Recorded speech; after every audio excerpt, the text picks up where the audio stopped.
Bonjour tout le monde. Aujourd'hui, donc nous allons aborder la ventilation non invasive sur cette vidéo.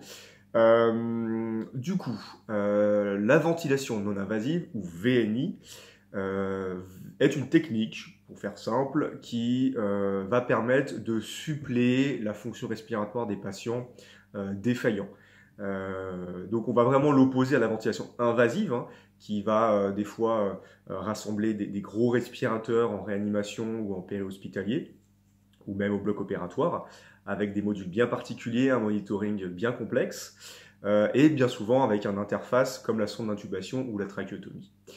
La VNI, c'est des choses qu'on va aussi voir des fois en aigu, notamment dans les services d'urgence ou de réanimation, mais avec une interface qui est dite non invasive, c'est-à-dire qui va être soit gérée par le masque facial ou le masque nasal, narinaire, mais là plus souvent en aigu avec un masque facial, et qui va, quand on est en aigu avec de la VNI, vraiment être mis sur une indication qui est très bien définie, notamment qui a été définie sur la conférence, la troisième conférence de consensus en 2006, avec les sociétés françaises de réanimation, d'anesthésie-réanimation et de pneumologie.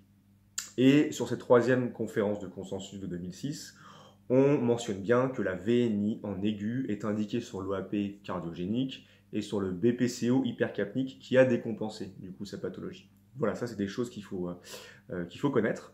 Voilà, en aigu. Elle peut être utilisée aussi en chronique, sur des patients qui sont dits insuffisants respiratoires chroniques, d'accord.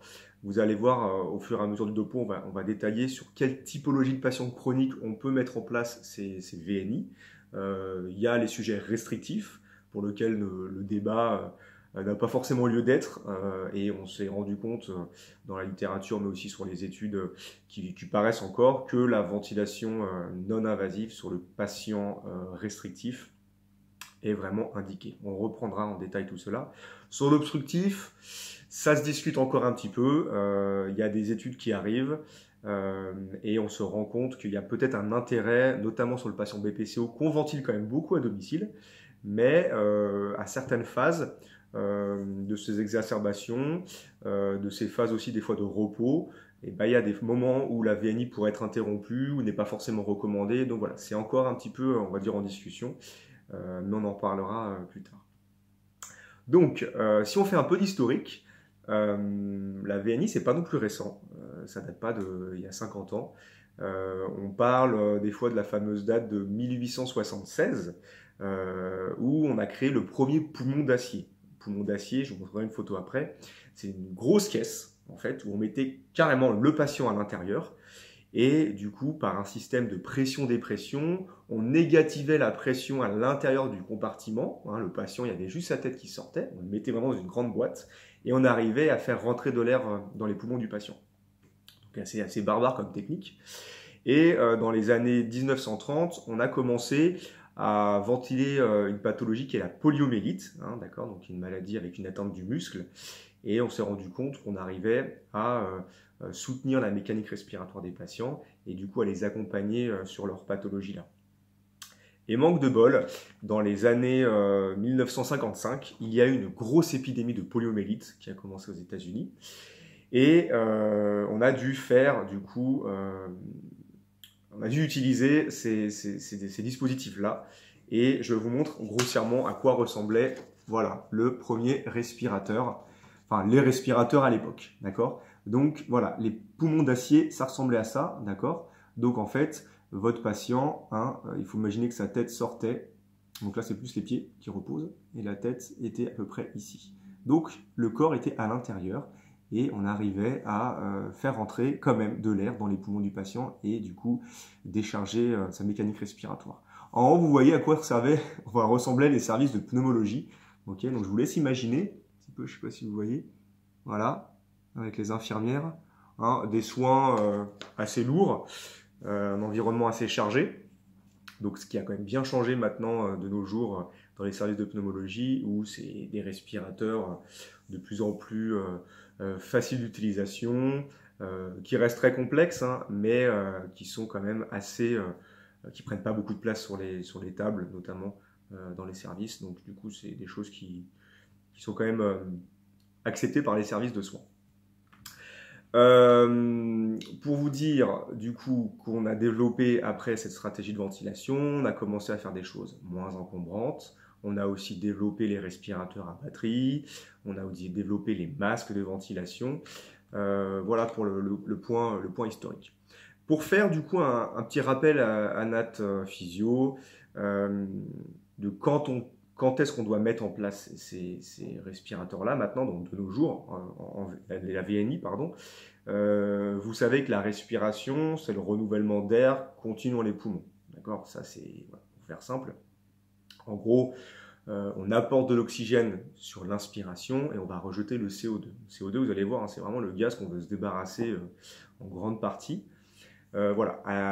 Quand tout va bien, chez un sujet sain, il y a toujours un équilibre qui est fait. C'est-à-dire que on produit du dioxyde de carbone hein, par l'activité musculaire, par l'activité organique. Donc on a toujours cette production, mais il y a un équilibre. On arrive à l'éliminer, d'accord? Donc on a une stabilité au niveau des gaz du sang. D'accord, la PCO2, elle est comprise entre 35 et 45 mm de mercure. D'accord, quand on est au-delà de 45 mm de mercure, on parle d'hypercapnie. Hein, retenez bien ça, parce que c'est un terme qui est très important dans la ventilation non invasive, l'hypercapnie. Donc voilà, sujet sain, PCO2 entre 35 et 45 mm de mercure. La PaO2, elle, on va la quantifier entre 80 mm de mercure jusqu'à 110 mm de mercure. D'accord, voilà un peu l'équilibre au niveau de la gazométrie. Le pH, qui est aussi quelque chose que les médecins regardent pour aller décider d'une mise en place de ventilation non invasive. Le pH, il est entre 7,38 et 7,42. D'accord, donc quand on est bien en dessous de 7,38, on va parler d'acidose. D'accord, je ne rentre pas en détail sur les acidoses respiratoires, métaboliques. Mais voilà, c'est souvent quand on a trop de dioxyde de carbone, quand on est hypercapnique, on va être acide en termes de pH. Et ça, pareil, pour les organes, c'est pas très bon. Donc, les indications en aigu, on en a parlé, sur l'hypercapnique, le patient BPCO, hein, la plupart du temps, qui a décompensé, ça c'est validé, c'est ce qui va le sauver, clairement, d'aller lui mettre un masque et d'aller soutenir sa ventilation. On va vraiment vouloir éviter d'éviter l'intubation, hein, c'est ce qui est le plus important, et la VNI va le sauver, d'accord. Il y a l'OAP aussi cardiogénique, qui va être intéressant. Sur la mise en place de VNI ou de CPAP, on en avait parlé sur le module CPAP, mais la VNI de mieux en mieux tolérée pour ces patients qui font de l'OAP. Et on va aussi jouer, du coup, on va garder, comment dirais-je, les propriétés de ventilation de par la VNI sur l'impact que ça a sur le retour V2. Donc c'est en ça où la VNI peut être intéressante sur l'OAP, parce qu'on va avoir aussi cet effet PEP. Mais on a des patients qui ont des facteurs de comorbidité. On peut très bien avoir un BPCO qui fait l'OAP, on peut très bien avoir un patient obèse qui fait l'OAP. Et vous allez voir que le support VNI qui va se jouer à 2 niveaux de pression va être intéressant du coup pour l'OAP cardiogénique. Donc c'est les indications en aigu que vous allez retrouver de valider sur le patient proche de la détresse respiratoire, qui est encore conscient, qui n'est pas épuisé. Donc il faudra être très vigilant pour les équipes soignantes de ne pas prolonger la ventilation non invasive sur ces sujets-là si le patient se dégrade. Donc il faut vraiment surveiller ça de près avec des patients qui sont monitorés, avec des gazométries régulières, pour ne pas louper le coche.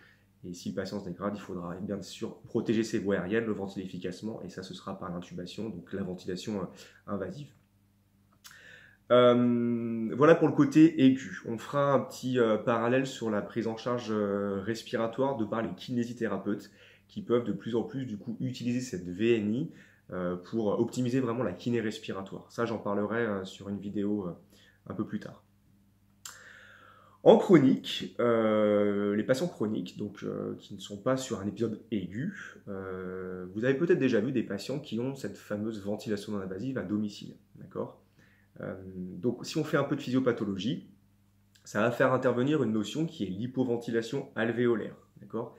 Ces patients-là qui hypoventilent, ça veut dire qu'il y a une incapacité en fait permanente à ce que l'appareil respiratoire puisse apporter de l'oxygène et évacuer le dioxyde de carbone. D'accord ? Donc, quand il y a cette incapacité, donc soit une défaillance mécanique, d'accord, thorax trop rigide, un muscle qui n'est pas assez fort.